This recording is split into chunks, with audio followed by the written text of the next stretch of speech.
Senate Majority Leader Mitch McConnell (RK) said Tuesday the upper chamber will pass the House's second coronavirus funding package without changes. The decision comes despite some vocal GOP opposition to the measure over concerns about its impact on small businesses. With regard to the bill that came over from the House, there was some discussion about whether to amendment that with a bigger proposal, because we all know a bigger proposal is necessary.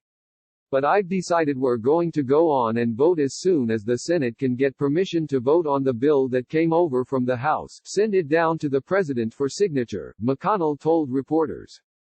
Asked about pushback from within his caucus, he added, "My counsel to them is to gag and vote for it anyway."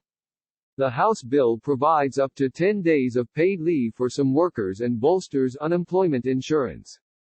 But the paid leave provision sparked pushback among GOP senators who worried it would put a burden on small businesses. The House bill would cap the paid leave at companies with 500 employees. It would also allow businesses with fewer than 50 employees to apply for a waiver. Republicans had been discussing potentially trying to change the House bill, including adding in a Phase 3 bill, which is expected to focus on impacted businesses, workers and industries.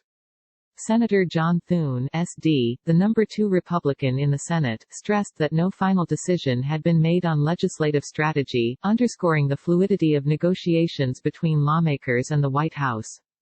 I think what we're looking at is sort of the House-passed version as sort of the baseline and then building from that, Thune told reporters before the Republican caucus lunch. There's definitely going to have to be a round 3 of this. How it gets across the floor and back to the House remains to be seen. It could move separately, but maybe there's a way it could be combined, Thune added. The Senate could vote as soon as Tuesday, though McConnell indicated the timeline is still in flux. Senator Rand Paul, RK, wants an amendment vote before the Senate passes the House package to pay for the estimated $104 billion in spending. If they allow us an amendment, we'll allow them to do it more quickly, he said. McConnell indicated that he will give Paul a vote on his amendment, similar to how the chamber handled the first $8.3 billion bill that passed earlier this month. At the time, senators tabled the amendment, effectively pigeonholing his proposal. Updated at 3:56 p.m.